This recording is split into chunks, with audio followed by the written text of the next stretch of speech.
tema... Alô? Oi? Pode ir. Ah, tá, agora. Então tá. Vamos começar, então, o debate de hoje do História em Quarentena, que tem como tema central o ensino de História da ditadura.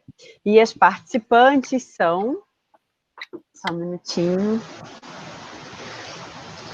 A professora Alessandra Carvalho, do CAP, UFRJ, a Grace Adriana, que é doutoranda da Federal do Rio Grande do Sul, e a Júlia Ribeiro Gouveia, que é mestranda do Prof. História da Universidade Federal de Pernambuco. Então, nós tínhamos combinado algumas questões centrais que norteariam a discussão, mas é claro que as três convidadas fiquem super à vontade, né, para mencionar coisas outras que sejam importantes. Então, eu vou colocar essa primeira questão e aí a gente pode ir fazendo...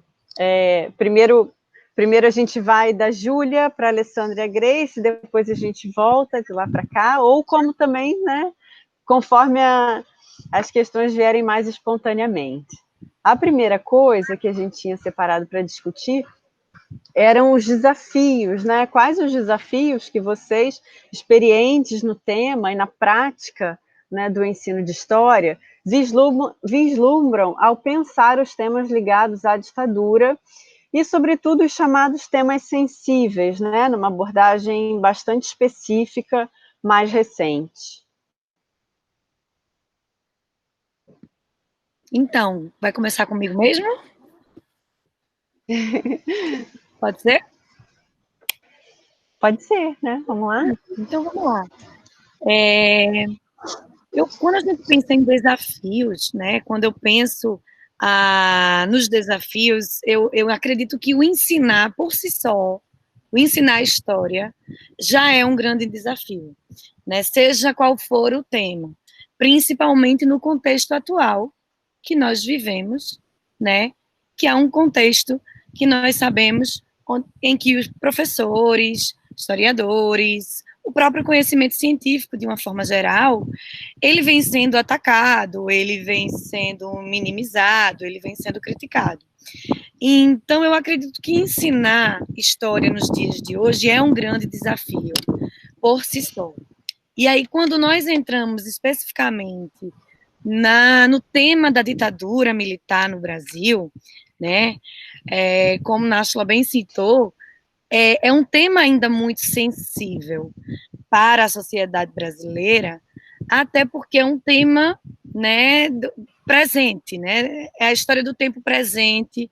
Nós temos aqui no Brasil ainda as pessoas que viveram esse período, que têm suas memórias relacionadas a esse período, né? Os nossos estudantes da educação básica, por mais que não tenham vivido a ditadura militar, eles não chegam em sala de aula sem saber nada da ditadura.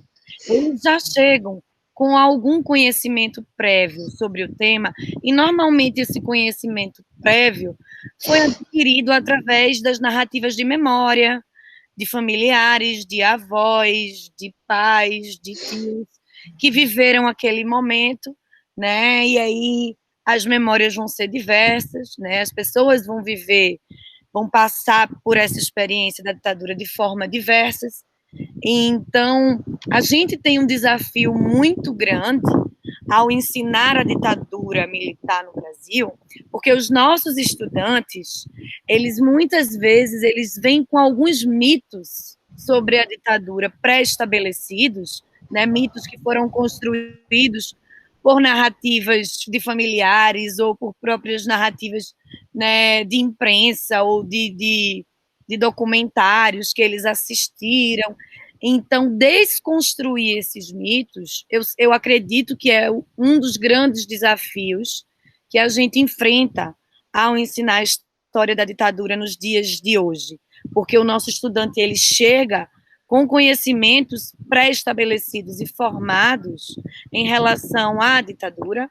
Muitas vezes esses conhecimentos partem de pressupostos, de relatos de memória, de familiares, que viveram aquele contexto, e a gente desconstruir determinadas narrativas, né, para construir uma narrativa sobre a ditadura mais, digamos assim, mais científica ou menos apegada às memórias individuais, né, e apegando-se mais à documentação, aos contextos das pesquisas que estão sendo muito feitas, principalmente depois da criação da Comissão Nacional da Verdade. A gente tem aprofundado os estudos sobre esse período, tem se aprofundado depois dos 50 anos do golpe também, em 2014. Então, a gente desconstruir para construir, eu acho que é um dos grandes desafios que a gente enfrenta, né, para ensinar a história da ditadura militar na educação básica. Acho que uma questão interessante, então, para a gente descobrir é mesmo aquela relacionada ao aspecto didático, né? Quais seriam os caminhos ou possibilidades de abordagens, né, para lidar com isso em sala de aula? Me parece que uma das perspectivas apresentadas para isso, mais recentemente, é através dessa ideia de temas sensíveis, né? Mas há outras também, né?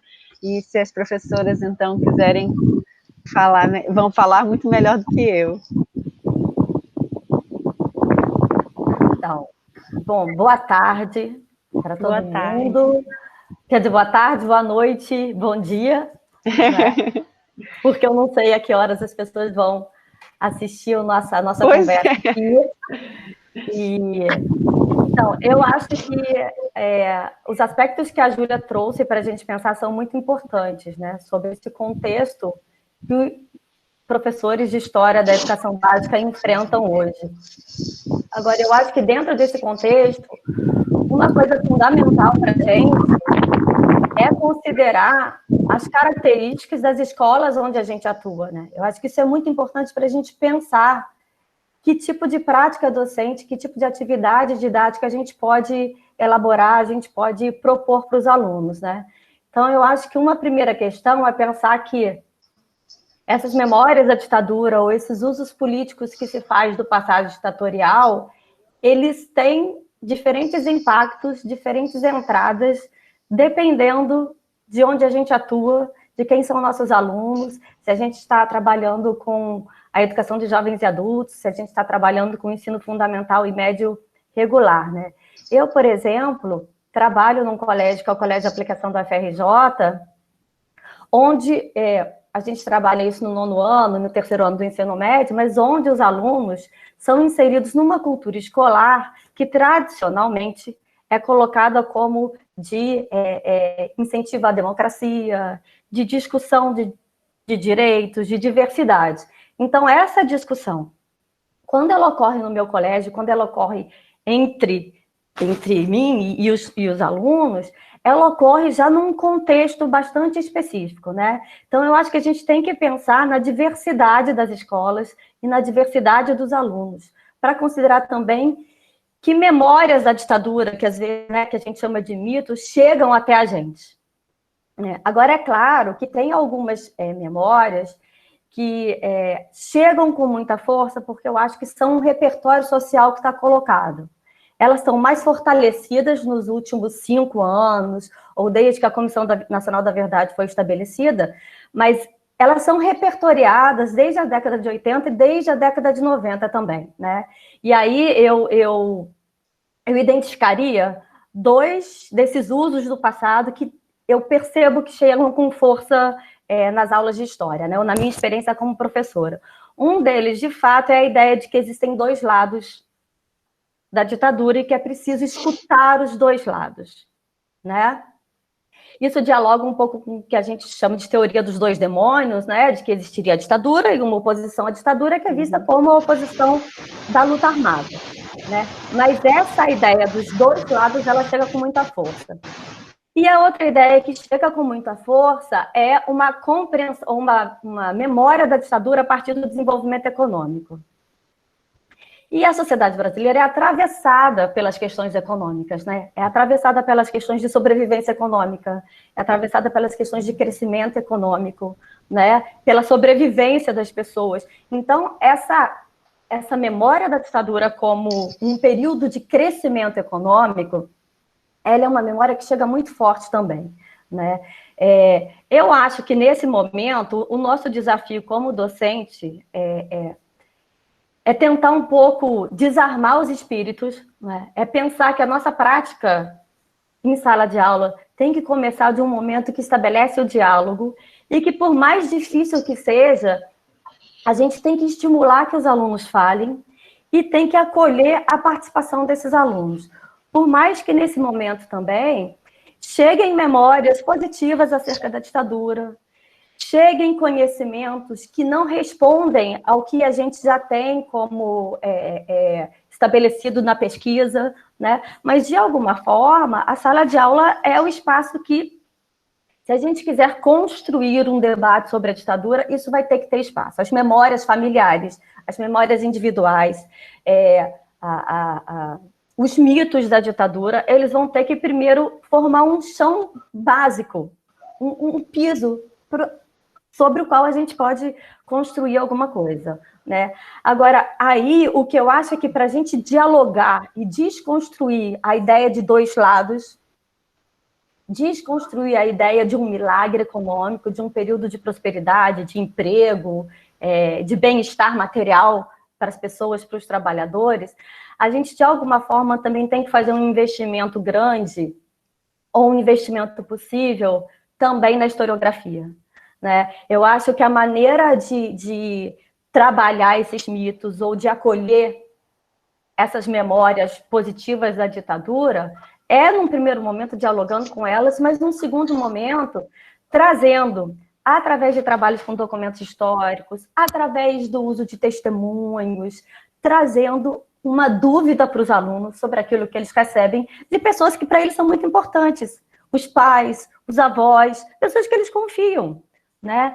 Então, eu acho que tem, e aí a questão, quem trabalha com temas sensíveis coloca isso, a importância da gente trazer documentos históricos diferentes que, de alguma forma, a partir desses documentos de trajetórias individuais, etc., elas produzem uma desestabilização no aluno daquilo que ele tem como uma informação confiável, né? Então, quem trabalha com os temas sensíveis tem apontado essa questão.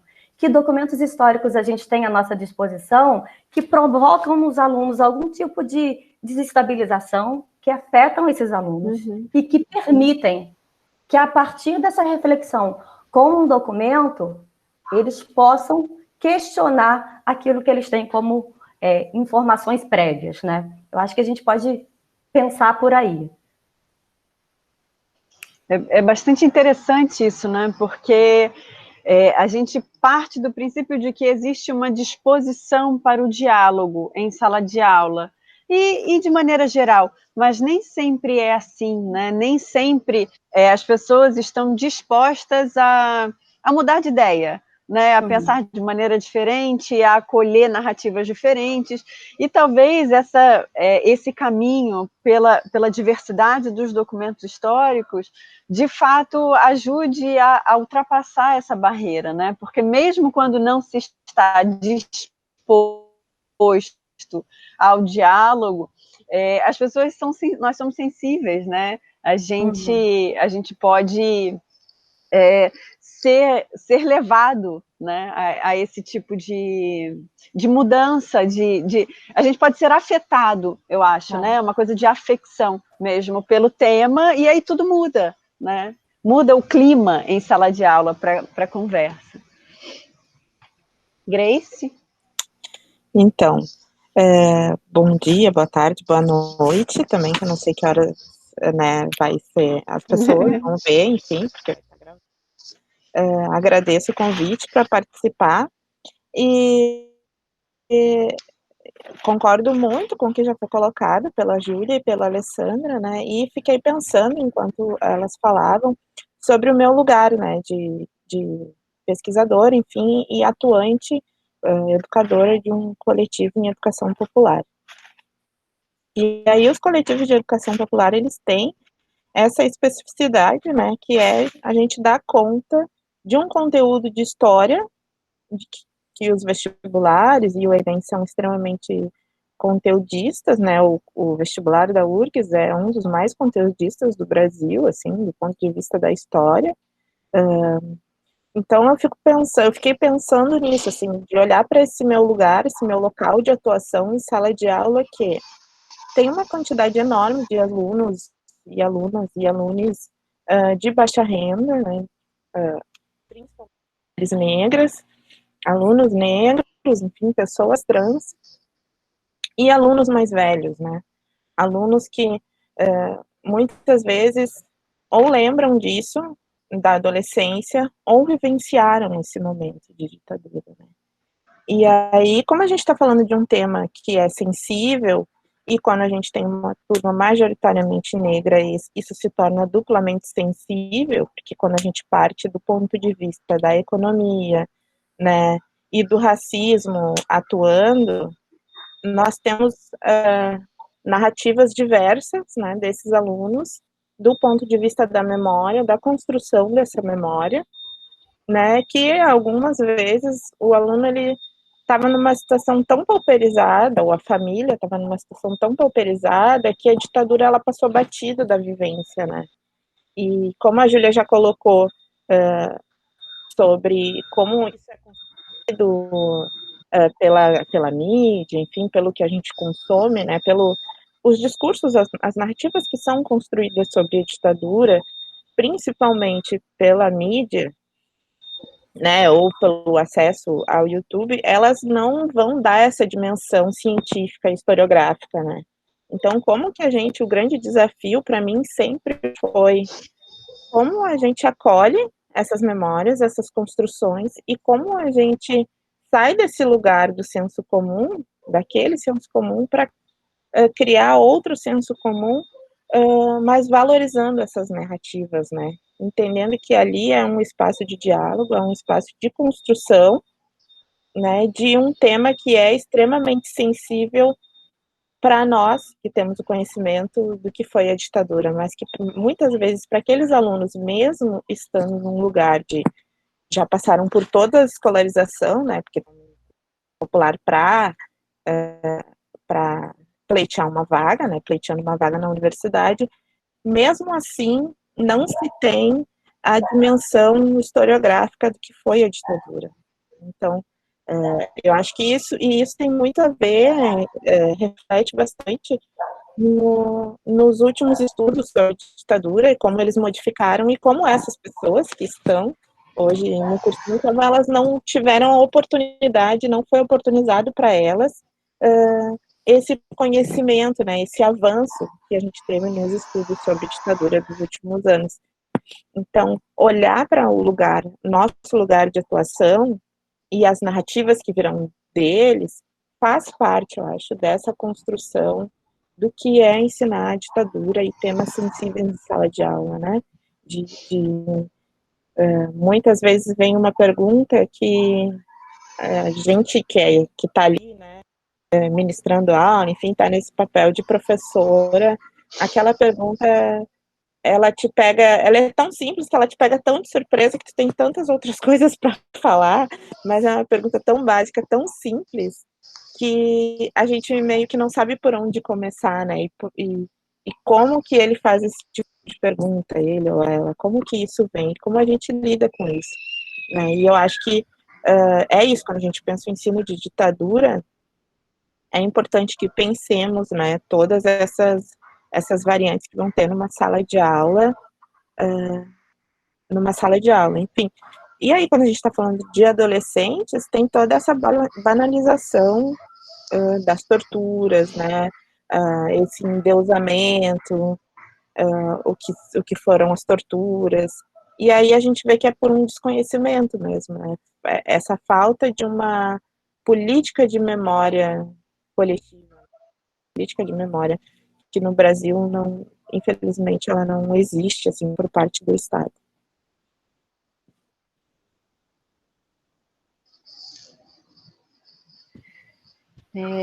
Você tá na Federal do Rio Grande do Sul, né, Grace? Isso mesmo. Acho que tem uns 2 dias eu estava lendo uma entrevista da professora Carla Rodegueiro, e ela falava sobre ensino de história da ditadura. E ela dizia que muitos alunos e alunas em sala diziam, ela pedia depoimentos de familiares, né? E eles diziam, não, minha família não sentiu nada, né? Não, nem lembra, nem sabe que existiu ditadura. Na verdade, todos nós tivemos que nos mudar naquele mesmo período. Enfim, aí ela vai pesquisando, né, para mostrar como a política econômica voltada para a estrutura agrária no Rio Grande do Sul fez com que essas famílias, a política econômica da ditadura fez com que essas, de capitalização do campo, fez com que essas famílias tivessem, né, fossem basicamente expulsas de suas regiões. Então, existem também diversas entradas e maneiras de se sentir a ditadura, né, e de tratar isso também do ponto de vista das memórias, né, em sala de aula. Bacana. Se alguém quiser falar mais alguma coisa, né, sobre esse primeiro ponto, vocês fiquem à vontade, eu já vou... Pode dizer, Alessandra. E aí eu participei dessa atividade específica, e eu me lembro que quando eu pergunto para minha avó, né, sobre como ela tinha sentido a ditadura, como tinha sido a ditadura, aí ela se deu conta de uma história muito rica, que na verdade meu bisavô, o pai dela, era filiado do PCB, e ela se deu conta que no porão da casa dela acontecia algo que ela não podia entrar na época, que as minhas tias não poderiam entrar, mas ela acha que era uma gráfica. Então eu disse que os amigos do meu avô só chegavam à noite, enfim, a gente morava, na época, se morava numa região mais central, e isso acabou quando as populações mais pobres, e que aí é uma política da ditadura também, né, que tiveram que sair do centro e vir para a periferia. E aí meu avô foi desmontada essa mini gráfica do meu avô, que era filiado ao PCB. Aí eu disse para ela, bom, existe aí um traço bem importante, né, mas que para minha família passou despercebido. Meu avô tinha uma gráfica no fundo de casa, era filiado do PCB, em plena ditadura, só se acessava aquilo ali à noite, não se falava sobre. Então, do ponto de vista das memórias individuais, né, e aí quando a gente pensa coletivamente, existem muitas coisas que as famílias não percebiam, né, e eu me lembro de ter ficado muito feliz com essa história do meu avô, quando eu fui contar.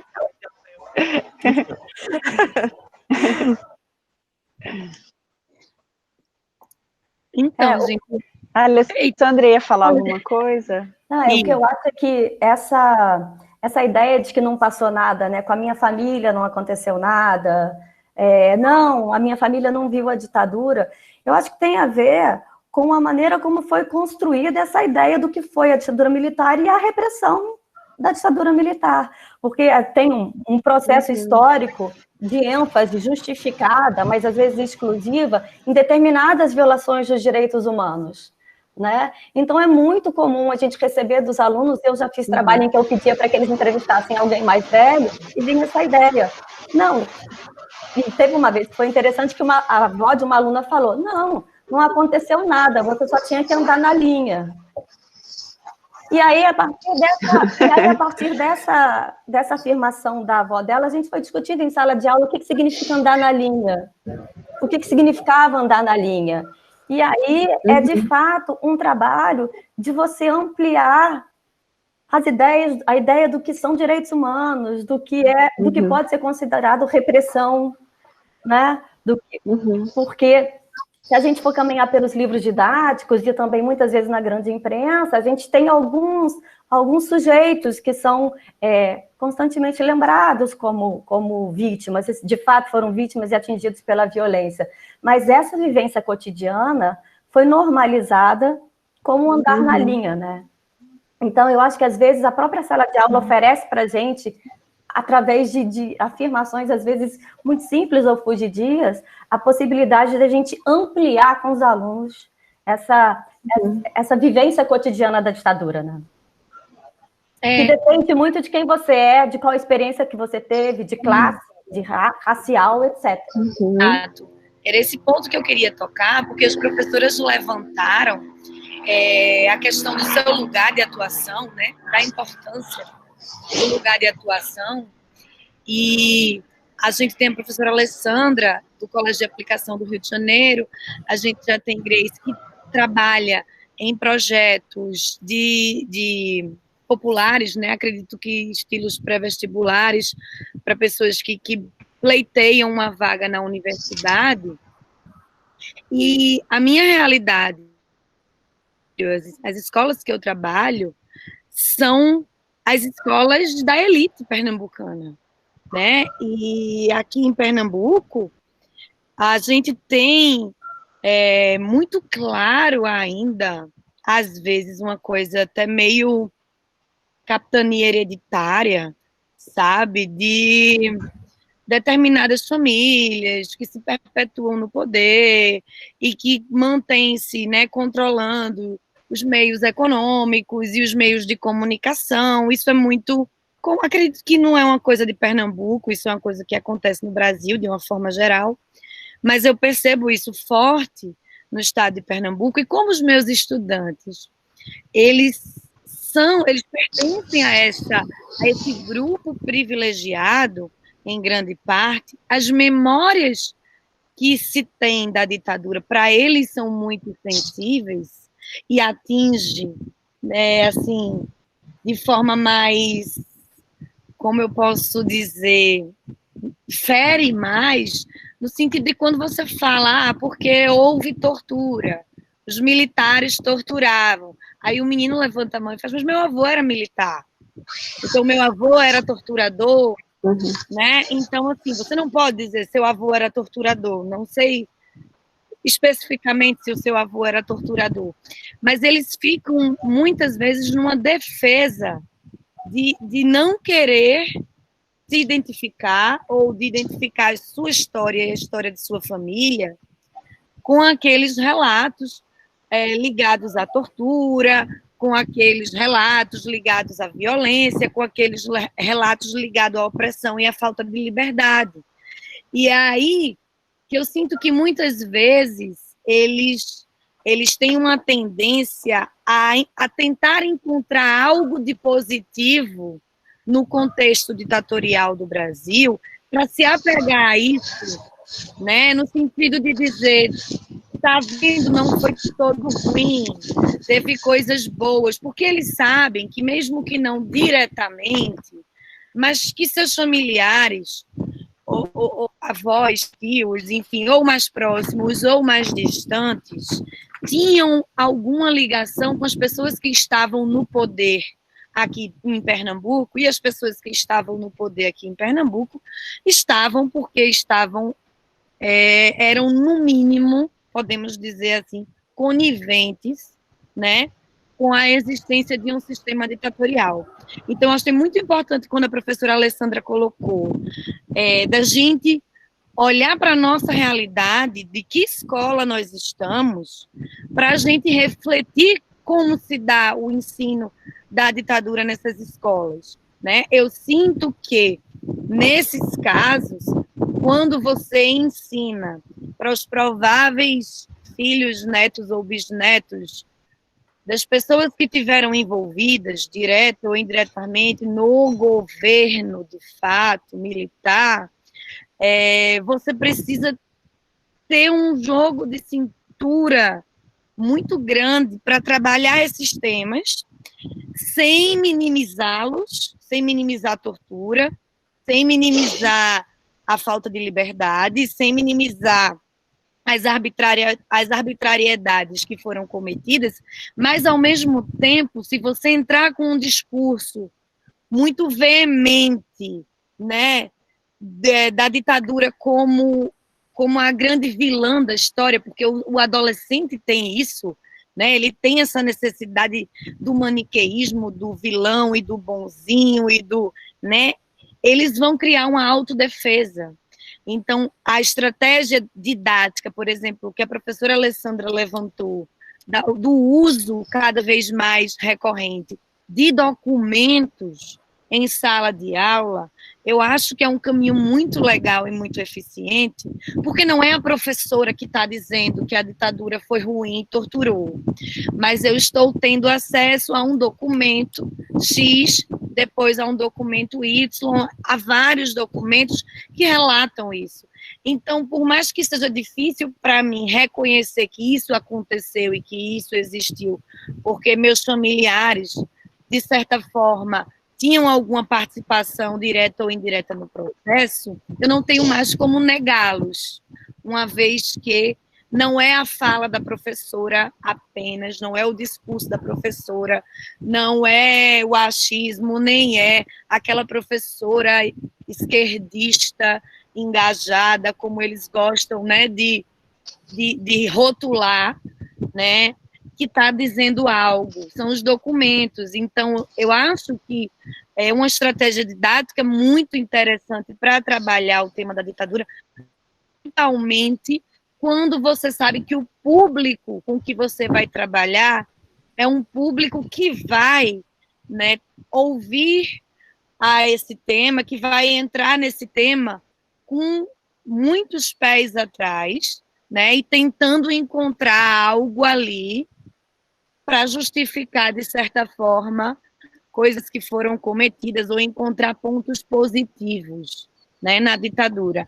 Então, eu acho que dentro do meu local de trabalho, que é esse, né, o local em que os filhos da elite pernambucana estudam, não só da elite, nós temos também muitos estudantes de classe média, mas, enfim, também temos entre estudantes de classe média essa ideia de que eles também pertencem a essa elite, por mais que a gente saiba que eles não pertencem, mas eles se sentem pertencentes de alguma forma, né, a essa elite. Então, eu acho que o uso dos documentos é uma grande possibilidade que nós temos, didática, né, para levar reflexão, né, sobre o tema da ditadura no Brasil.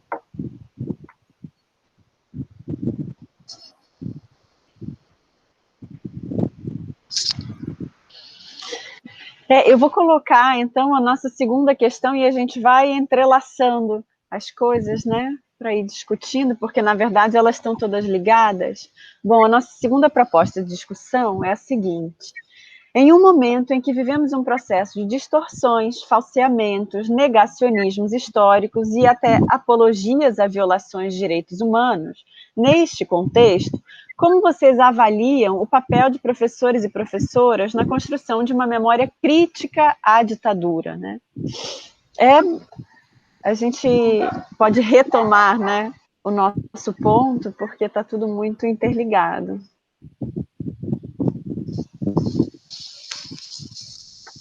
Quem quer? Agora vamos começar, então. Vamos começar pela Alessandra. É como está assim, como está aparecendo aqui para mim, é a volta ao contrário. Alessandra, Grace e Júlia. Tá bom. Nácio, eu vou inverter um pouquinho a ordem da resposta, né? Pela pergunta que foi feita, ou pela questão que foi colocada. Eu estou agora fazendo uma pesquisa sobre as dissertações que foram defendidas no Prof. História até agora, que tem a ditadura como tema central, né? Como uma das questões centrais, né? Todas essas dissertações foram feitas por professores como a Júlia, que dão aula na educação básica, né? E, de fato, o que a gente tem visto e tem vivido como profissional nos últimos anos tem impulsionado as pesquisas sobre o ensino da ditadura, né? Então, a gente vive um contexto de pressão de responsáveis, pressões de lideranças políticas, autoridades religiosas sobre o trabalho docente, né? Uma série de negacionismos em relação à ditadura, né? A gente tem casos de escolas que pedem para que os professores suprimam o conteúdo sobre ditadura, que eles não deem o conteúdo, por exemplo, no 9º ano. A gente tem um processo também de autocensura dos professores, né? Porque toda essa pressão e esse denuncismo que ameaça a nossa autonomia docente, ela gera imediatamente uma autocensura quase inconsciente dentro de sala de aula, né? E a gente tem uma produção enorme de material audiovisual na internet que elogia a ditadura ou promove distorções sobre o conhecimento produzido sobre a ditadura, né? Então, nesse sentido, o contexto que a gente tem vivido nos últimos, com mais força, né? Nos últimos 5, 6 anos, mas que ele é mais antigo, a gente tem que pensar que o Escola Sem Partido é de 2004, né? Ele ganha força mais recentemente, mas ele já tem aí mais de 15 anos. Eles têm levado os professores a tentar encontrar, criar novas maneiras de trabalhar esse processo de ensino-aprendizagem da ditadura. E aí eu acho que alguns avanços têm sido conquistados, têm sido construídos, por exemplo, quando os professores pensam em educação patrimonial, então inserem a discussão sobre lugares de memória, e muitas vezes essa discussão que as dissertações do Prof. História fazem sobre lugares de memória está ligada à história local. Então é um processo também de levar os alunos a ver com outros olhos ruas, praças, monumentos, prédios, pelos quais eles passam naturalmente. Né?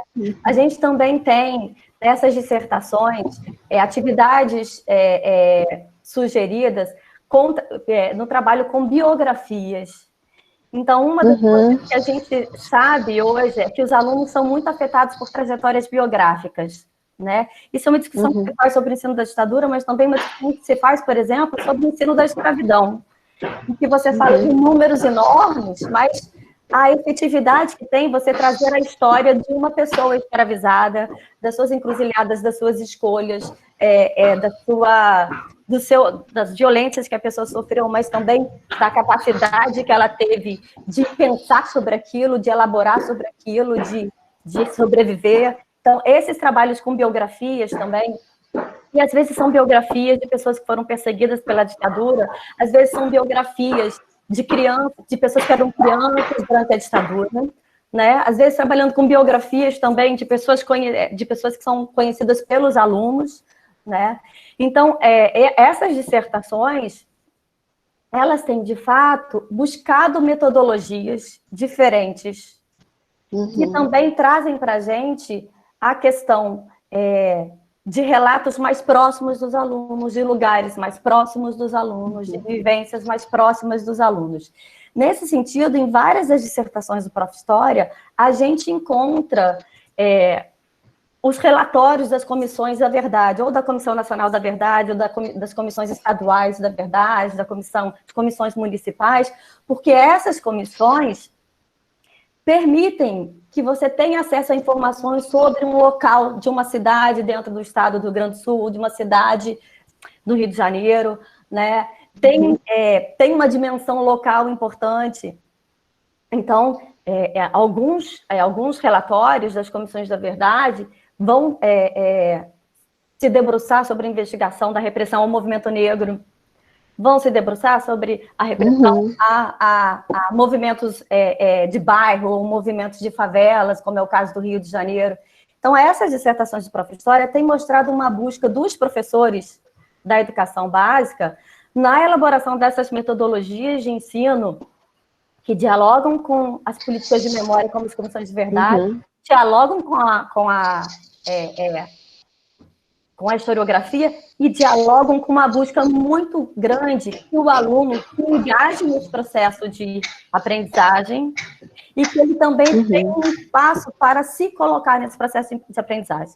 Então, eu acho que os avanços que a gente tem aí caminham para novas metodologias que dialogam com as políticas de memória, ainda que enfraquecidas atualmente, mas essas políticas têm um acervo, um arsenal de documentos e de análises que são importantes, que a gente pode utilizar como docente, buscam muito um espaço de engajamento dos alunos e de protagonismo deles, e aí passa, claro, por eles trabalham com documentos históricos, e documentos históricos no sentido mais amplo possível, né? Em alguns casos, os próprios alunos produzindo documentos históricos para que eles possam analisar. E dessa forma, os professores buscam responder a esse contexto muito duro, esse contexto de limitação da autonomia docente, de perseguição aos professores e de ódio aos professores, das palavras de Fernando Pena, né, que tem produzido, de fato, muito, muito sofrimento profissional. não só para a gente produzir um ensino, uma história crítica, mas tem trazido muito sofrimento profissional e pessoal para os professores nos dias de hoje.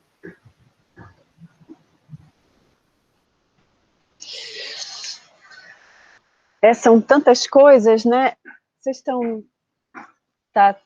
Caiu, não? A Grace, porque para mim a imagem está congelada, da Grace e da Júlia. Não, para mim... Tá tudo certo aí? Não? Tudo ok? Então tá. Tu vai ver, foi a minha net aqui.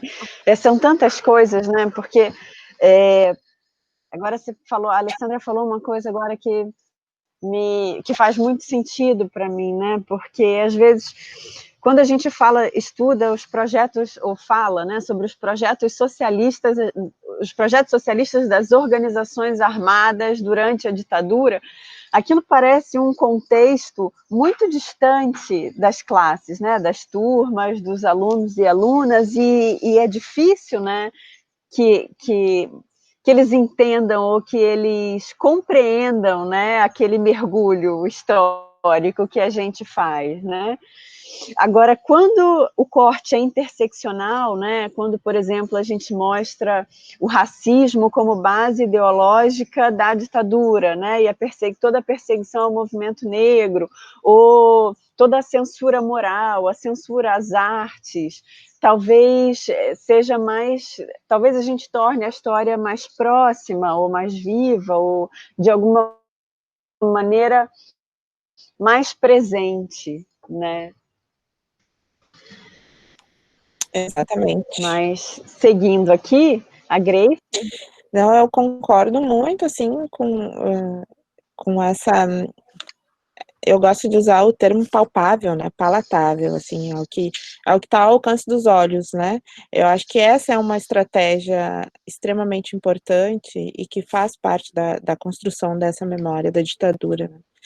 Então, e eu fui, assim como fui aluna da professora Carla Rodegueiro, fui aluna do professor Henrique Padrós também, que tem uma relação muito bonita com a escola, né, porque lecionou muitos anos no ensino básico, até chegar na universidade, e uma das coisas que o Henrique sempre nos instigou foi pensar sim em coreografia, mas como a gente vai trabalhar isso em sala de aula, né, então para mim a formação profissional, ela foi extremamente importante, embora a minha experiência enquanto professora, ela é num coletivo de educação popular que tem uns moldes muito parecidos com os do vestibular, a minha experiência foi construída a partir disso, né, de pensar o ensino da ditadura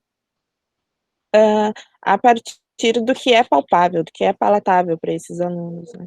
Então, no nosso coletivo, para dar um exemplo, a gente faz muitas saídas a campo, e uma dessas saídas a campo a gente fez em parceria com Caminhos da Ditadura, que é um projeto que tem aqui em Porto Alegre, né.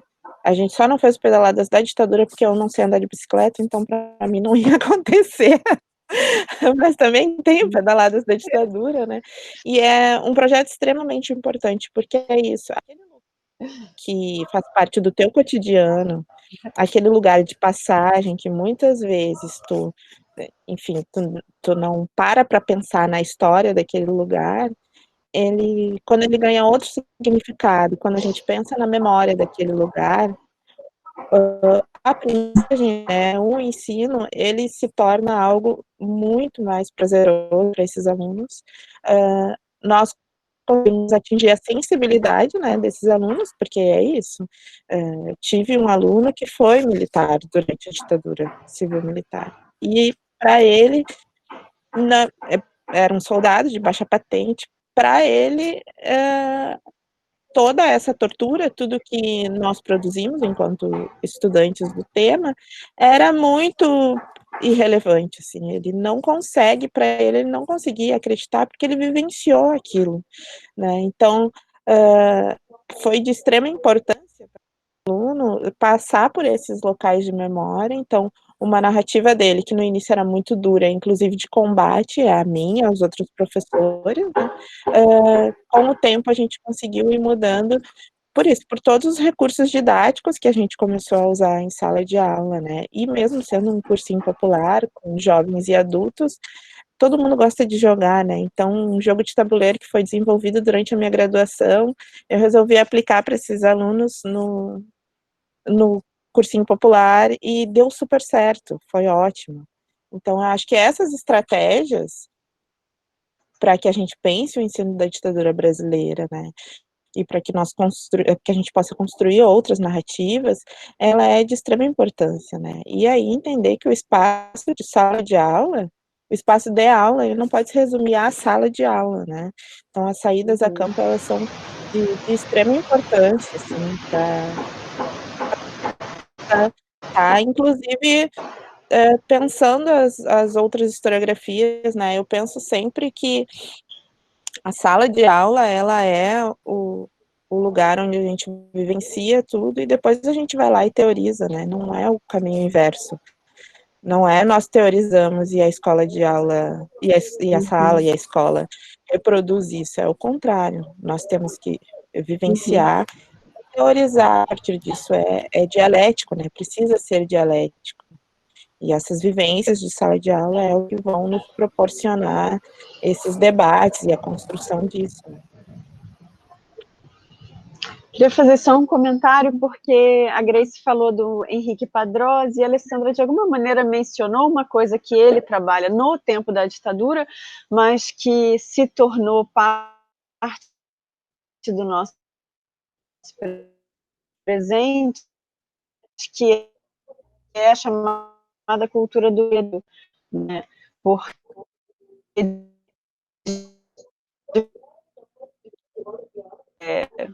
das prisões arbitrárias, de tudo que a gente sabe que aconteceu.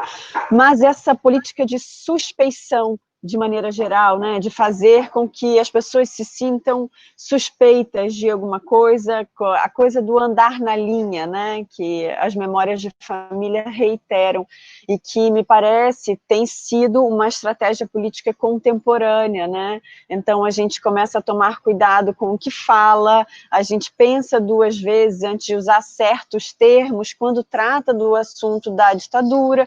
Isso tudo também são maneiras de nos colocar numa situação de suspeição e de medo, né? Então, enfim, parece que existe uma atualização, né, dessa memória repressiva nos dias de hoje, o que evidentemente é muito ruim, não só para nós, mas em termos de produção de conhecimento, de troca de ideias, né, de um debate e de uma aprendizagem democrática.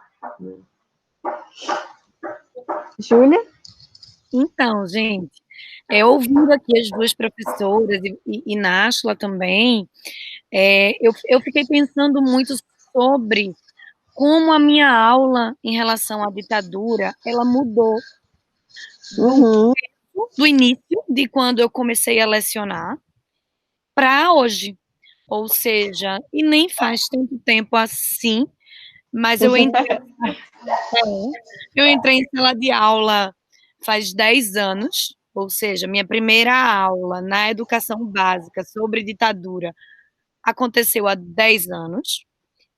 E para mim era uma aula que eu estava ansiosa para trabalhar, porque era um tema que eu gostava, que era um tema do meu interesse, que era um tema que eu estudava, que era um tema que quando eu fui estudante, eu adorava assistir aulas na educação básica sobre a ditadura. Eu via os meus professores de história da escola, né, falar sobre o período da ditadura com lágrimas nos olhos, literalmente, né? Então eu fui para a sala de aula para trabalhar a ditadura muito ansiosa. Eu queria trabalhar aquilo, eu queria debater aquilo com os meus estudantes.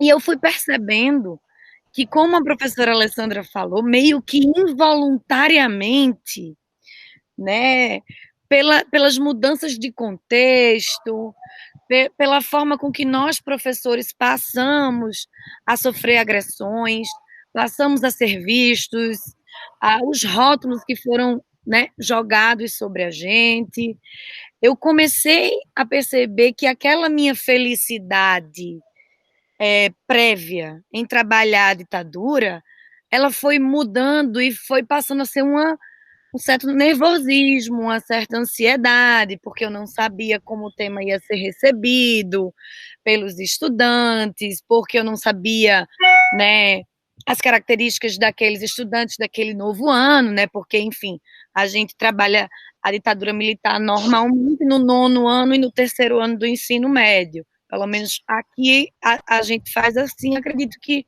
é uma coisa meio que padrão, né, na educação básica. E aí, cada ano é um grupo de estudantes diferentes, e eu senti que a cada ano que passou, esses estudantes, eles vinham para essas aulas, assistir essas aulas de ditadura, cada vez mais armados, né, cada vez mais esperando o que é que o professor vai falar, querendo identificar alguma palavra que você use para lhe enquadrar e lhe rotular como alguém, como um esquerdista, logo, nada que esse professor está falando eu vou levar em consideração, porque ele só está falando um lado, né? Como a professora Alessandra falou, existem 2 lados, e esse professor só está trazendo um lado, essa versão da ditadura como algo que tem 2 lados, e o professor de história é aquele vilão que suprime um lado e só traz o outro, né? É aquela pessoa que vai conseguir doutrinar os estudantes, né? Enfim, eu senti que isso se fortaleceu muito nos últimos anos, tá? Eu vejo, sim, que o Escola Sem Partido ele tem um papel muito importante nesse processo, né? Por mais que, como a professora Alessandra falou, seja um projeto antigo, né? 2004, se não me falha a memória, ele ganhou força, né? De, sei lá, 2013, 2014 para cá, né? Que o Escola Sem Partido vem ganhando força e adesão da sociedade civil. As pessoas defendem o projeto do Escola Sem Partido sem nunca terem lido o projeto do Escola Sem Partido, sem saberem como funciona a dinâmica de uma sala de aula. Então, eu senti, né, exatamente isso que foi colocado pela professora Alessandra, esse tolhimento na minha forma de trabalhar a ditadura, mesmo que involuntário. As palavras vão sendo muito mais medidas, a forma com que vai se trabalhando vai sendo muito mais pensada. E aí, aqui, a gente encontrou uma estratégia, eu estou dizendo a gente porque não partiu de mim, né? 2 outros professores colegas também da educação básica, da rede privada, que vivem uma realidade muito parecida com a minha realidade de sala de aula, e que na educação privada eu sinto, eu percebo que os limites são ainda maiores do trabalhar determinados temas, né? A gente encontrou como estratégia exatamente a busca da educação patrimonial, a busca da história pública, a busca do ensino de história significativo a partir dos lugares de memória. Então, foi nesse contexto que a gente criou um projeto aqui no Recife, chamado História ao Ar Livre, tá?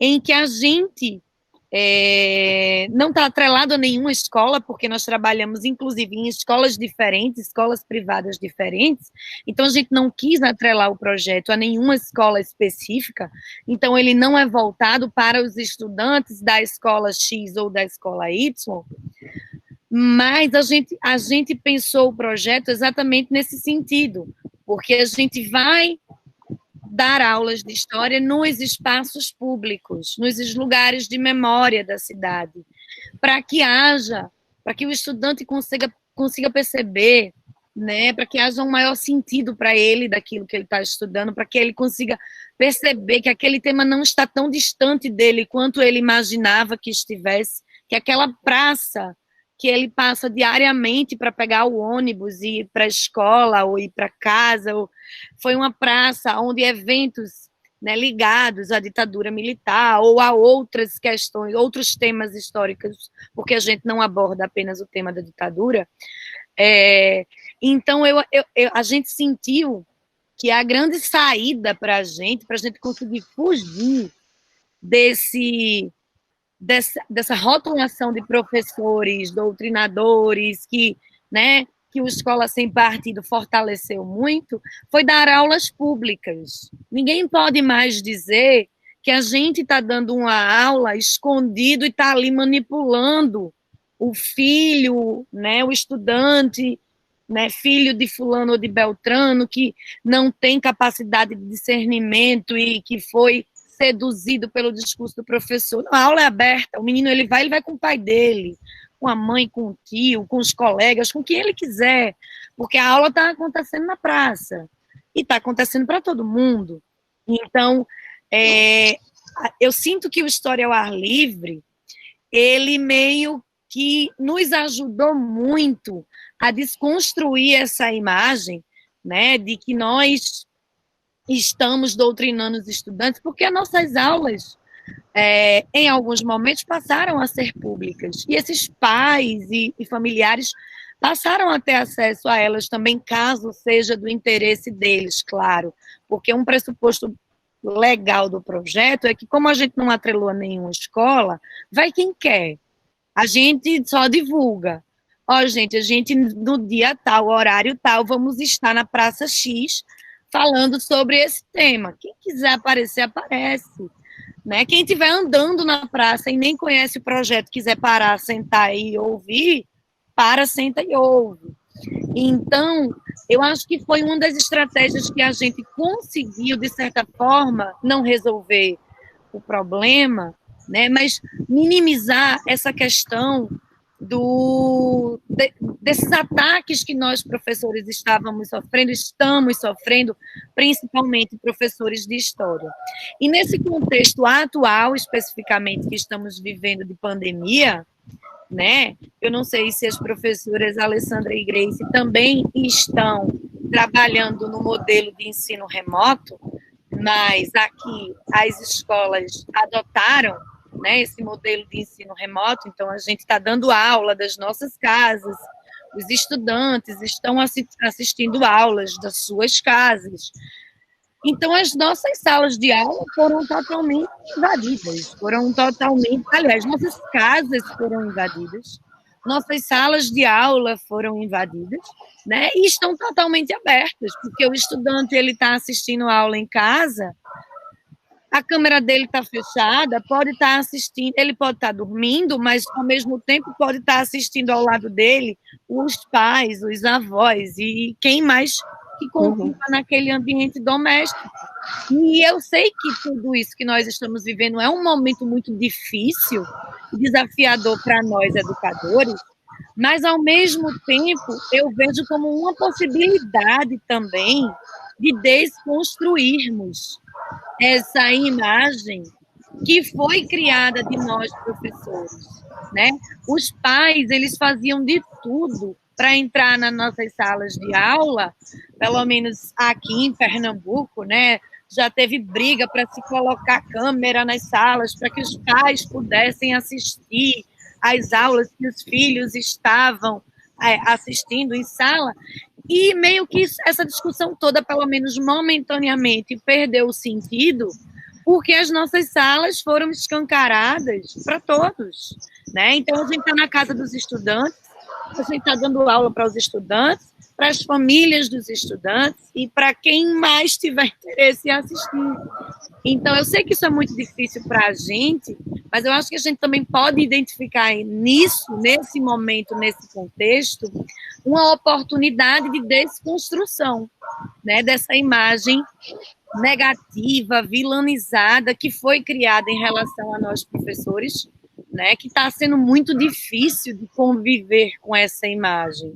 Então, eu acho que a gente tem aí, né, os espaços de memória, eu acho que a gente tem a história pública, eu acho que a gente tem essas oportunidades para mostrar, de fato, qual é o real trabalho que nós executamos com os estudantes, né, que está muito mais ligado a uma história crítica, reflexiva, analítica, do que a qualquer outra possibilidade enfim, de doutrinação ou coisas do tipo.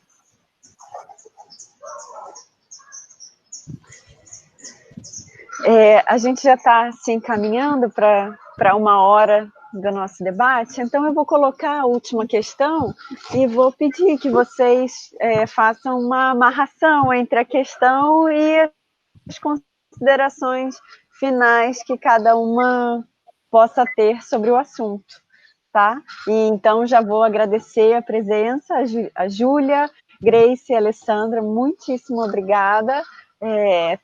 Como eu, tenho certeza que todo mundo que acompanhar vai sair mais alimentado, né? Mais preparado para o dia a dia escolar. A última questão que a gente tinha preparado aqui dizia respeito exatamente a projetos como Escola Sem Partido. Como encarar a tarefa do professor ou professora como formador de uma visão de mundo crítica no contexto de um avanço conservador ou neoconservador.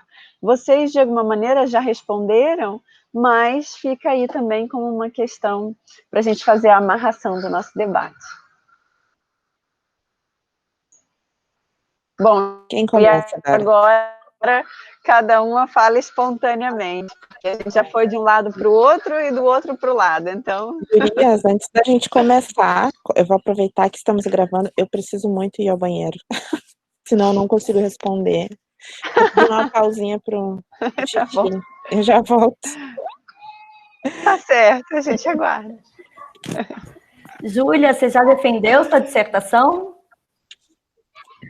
Então, professora, não, porque eu terminei de cursar as disciplinas no ano passado, né? É de 2019? Foi.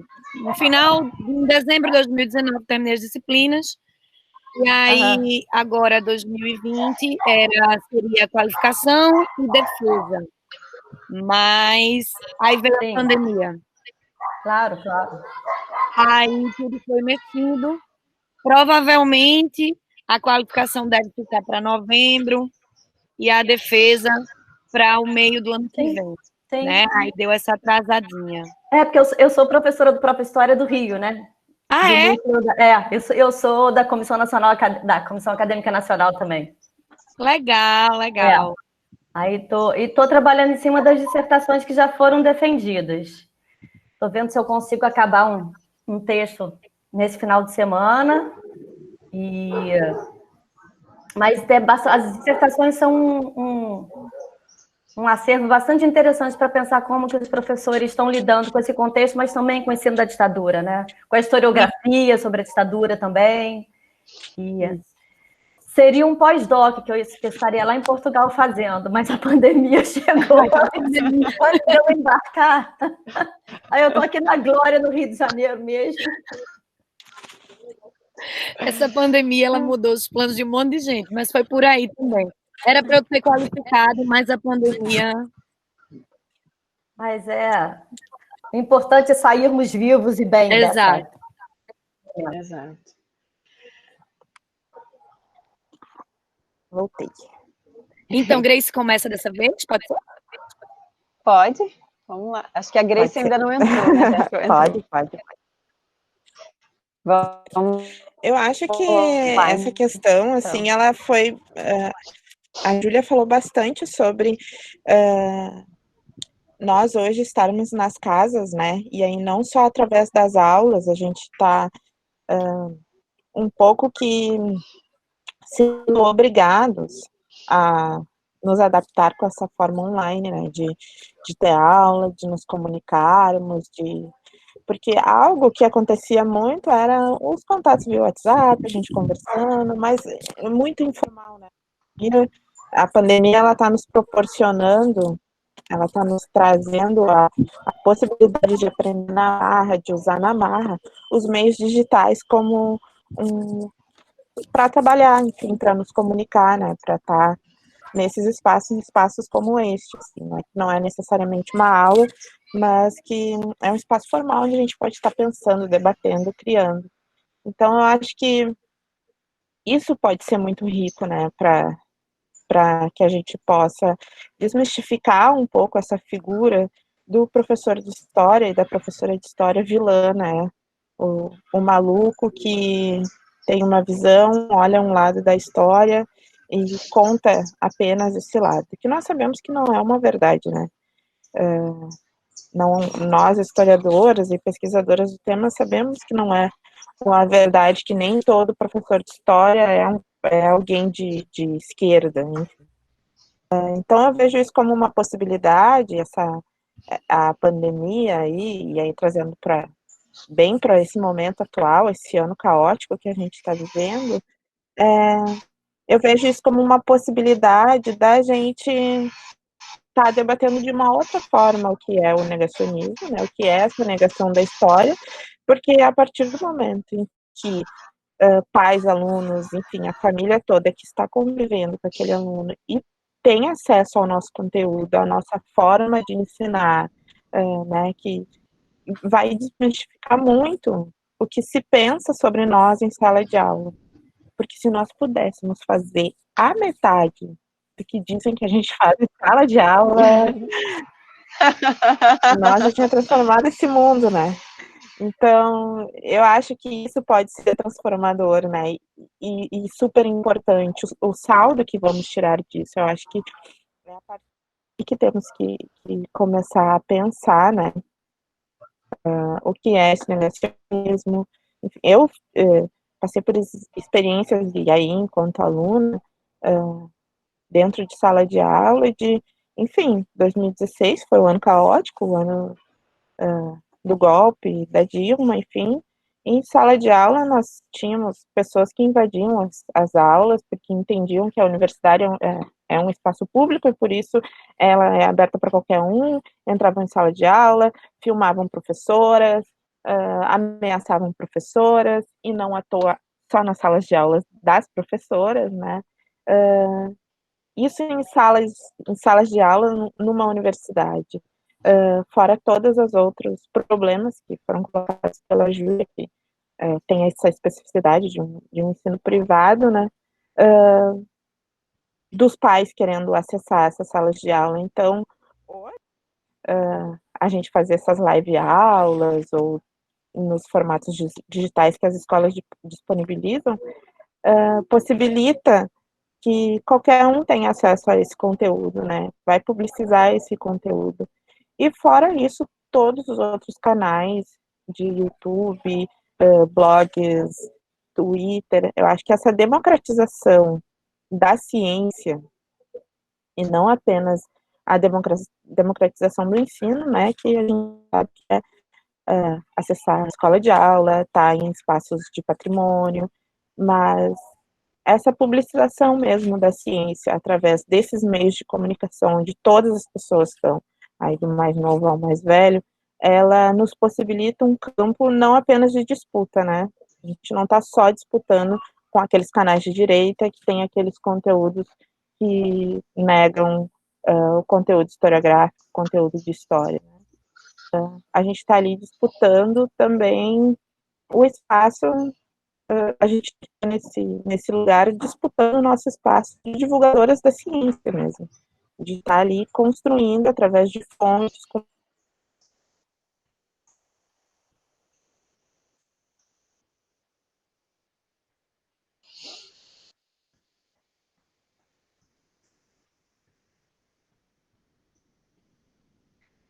Acho que a minha internet Não, a minha também travou. aqui. Voltou agora. Foi. A minha também então tá ruim certo. também. Agora foi. Deu uma congelada geral, eu acho. É o horário, eu acho que é o horário. A partir das 4, acho que a coisa fica mais congestionada. Entre 4 e 5 horas, principalmente.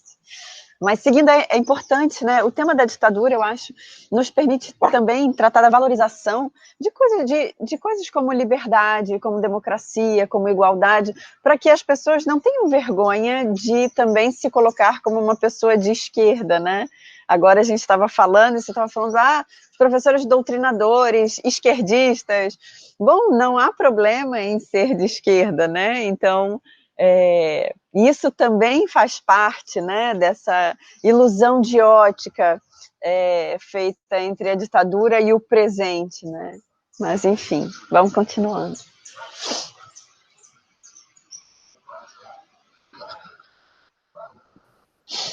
Fiquem à vontade. Eu sigo com a professora Alessandra. Não sei, acho que é você, Júlia. Então, pronto, vamos lá. Então, só para a gente fazer, né, um fechamento de tudo que a gente conversou aqui, eu acho que o que fica para a gente, né, dessa conversa toda é que ensinar a ditadura, a história da ditadura, eu acho que a melhor forma de a gente conseguir ensinar sobre a ditadura é através da democracia, né? É com a democracia, no sentido de que os estudantes, eles são os primeiros a reivindicarem quando nós, professores, ou alguém, os pais em casa, enfim, agimos de forma não democrática com eles, né? Então, eu acho que nada melhor do que fazer o estudante compreender coisa linda. Oh, meu Deus, que lindo. Nada melhor do que fazer um estudante compreender a importância da democracia, né? É a gente utilizá-la, fazer da democracia a nossa forma de trabalho, a nossa forma de convivência com as pessoas, a nossa forma de lidar com eles, né? Porque a gente só teorizar, né, em relação à ditadura, às vezes fica difícil deles perceberem o que significa de fato a perda da liberdade, né? Como Náshila colocou agora, a gente perdeu o direito, por exemplo, de nos posicionarmos politicamente e de dizermos somos de esquerda, né? Ou somos de direita. Em que sentido? No sentido de que se você for de esquerda, já vai recair sobre você um monte, né, de preconceitos e pressupostos em que qualquer coisa que você fale vai ser invalidado, né? E, ao mesmo tempo, se você for um professor de história que se diga eu sou um professor de história de direita, você também vai gerar um desconforto, digamos assim, não sei se tanto entre estudantes, aí depende do grupo de estudantes que a gente tenha, mas principalmente, né, entre colegas, que já existe todo aquele imaginário, aquele imagético do professor de história como alguém automaticamente de esquerda. E aí eu acho que a democracia ela vem da liberdade que a gente tem que ter de nos posicionarmos, ser de direita, ou ser de esquerda, ou ser do que for, no sentido de podermos defender ideias, e isso não nos desqualifica enquanto seres humanos, enquanto profissionais, enquanto, né? Então, acredito que a melhor forma de trabalhar a ditadura é através da democracia, né? Usando da democracia no nosso dia a dia, em sala de aula, né? Que o estudante percebe o quão é importante para ele aquela liberdade que ele tanto preza, né? E que em outros momentos da história do Brasil ela não existia, ela foi perdida. Acho que é isso, gente. Obrigada, Júlia. Nada. Bom, então, como minha contribuição final, né? Eu acho que a primeira coisa que eu queria falar é que eu continuo acreditando muito no potencial da escola, no potencial da sala de aula e no potencial da história como disciplina escolar para que a gente possa estabelecer encontros e diálogos com os alunos, né? Embora isso pareça mais difícil no contexto atual, eu acho que esse potencial existe, a gente deve continuar apostando na possibilidade da escola, da história e da sala de aula como um lugar do encontro e da troca, né? E acho que a gente deve combater com muita força uma sensação de frustração ou fracasso que a gente tem, às vezes, quando a gente se depara com as posições que são defendidas na sociedade brasileira. Primeiro, porque isso não é responsabilidade só nossa, né? Como sociedade, existem muitos outros locais onde o passado é significado, ele é utilizado, enfim. E a gente é um dos agentes de uma sociedade muito mais diversa, né? E eu acho também que, como eu tenho um pouquinho mais de tempo de sala de aula que a Júlia, eu sou professora há 22 anos, a gente também percebe que os alunos se transformam em ex-alunos e têm a sua vivência ao longo da vida. Então, assim, contando um caso bem cotidiano, semana passada eu acordo com uma mensagem no Messenger de um ex-aluno meu muito querido, que já não é mais meu aluno há uns 3 anos, hoje ele está fazendo engenharia na UFRJ. Ele disse: professor, eu entendi agora o que você falou lá 3 anos atrás, que eu dei aula de História do Brasil para eles. E teve um dia que a gente estava discutindo nacionalismo e eu falei que eu tinha muitas restrições ao nacionalismo, que eu não era uma pessoa nacionalista, que eu gostava muito de ser brasileira, do Brasil, mas que eu detestava. Enfim, eu disse que eu detestava nacionalismo.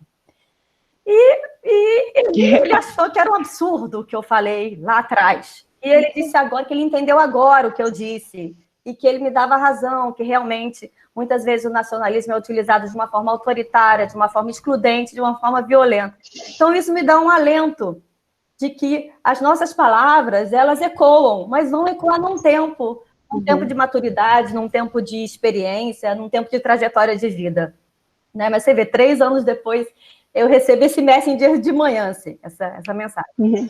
Agora, eu acho que para as nossas palavras ecoarem cada vez mais nos alunos, a gente tem que ter essa ideia de que eles têm que ter um espaço no processo de ensino-aprendizagem, né? E aí, quando a gente fala do ensino da ditadura, a gente tem que se perguntar o que faz sentido para os alunos no ensino da ditadura. Tá? Que tipo de tema faz sentido para eles? Que tipo de documento faz sentido para eles? Que tipo de canção faz sentido para os nossos alunos? Quando a gente quer trabalhar o tema da ditadura. Né? Que tipo de filme faz sentido? E eu acho que nessa pergunta que a professora se faz, né, que tipo de recurso, que tipo de material eu vou usar, cabe, de fato, abrir um espaço para a participação dos alunos. E aí eu acho que a gente abre um canal para o encontro e um canal para o diálogo, né? Ano passado, eu era professora do 3º ano do ensino médio, História do Brasil, e eu resolvi que, no último trimestre, a atividade seria um projeto de pesquisa sobre a ditadura militar. E aí foram 14 grupos, e cada um escolheu o seu tema. E foram temas muito diferentes. Então, o espaço que eu tinha para uma aula sobre a ditadura militar foi reduzido, em que eu era o centro dessa aula, porque em algumas aulas eu tinha que atender aos grupos para eles desenvolverem um projeto de pesquisa. E eles falaram sobre filosofia, eles falaram sobre futebol, eles falaram sobre samba, eles falaram sobre teatro, eles falaram sobre militares, eles falaram sobre a questão moral, que era aquilo que os mobilizava naquele momento. E aí eu acho que eu perdi, claro, o domínio do que eu estava ensinando sobre ditadura, porque cada um também estava aprendendo no processo de pesquisa. Mas, por outro lado, talvez isso possa ter sido mais significativo para eles. Num projeto que eu fui muito mais uma interlocutora do que aquela que ensinava sobre isso. Né? Essa experiência deu um trabalho danado, mas me leva a pensar, de fato, como estabelecer diálogo com os alunos, né? Como potencializar esses encontros e esse diálogo em sala de aula. E eu acho que vai um pouco ao encontro do que a Júlia falou sobre democracia. O que é democracia também? São experiências que a gente pode fazer em sala de aula, na qual, de fato, os alunos têm um espaço para se colocar e para, inclusive, direcionar o processo de ensino-aprendizagem. Né? Eu acho que a gente ainda fica muito agarrado, às vezes, né? Nas nossas práticas, nos nossos conhecimentos que a gente quer ensinar. E eu acho que eu, como professora, mas também como pesquisadora do tema, penso que a gente deve investir na potencialidade desse encontro, mas que seja um encontro de fato em que os alunos tenham também algum poder de decisão e de encaminhamento. É isso. Muitíssimo obrigada. Fiquei muito, muito satisfeita de conversar com vocês e eu tenho certeza que o público do História em Quarentena também vai ficar. Um beijo grande. O Paulo provavelmente entra em contato com vocês depois. Tá muito certo. obrigada. Um Tchau. beijo, também foi um prazer, gente. Obrigada. Tchau. Tchau. Deixa eu avisar para ele que a gente acabou.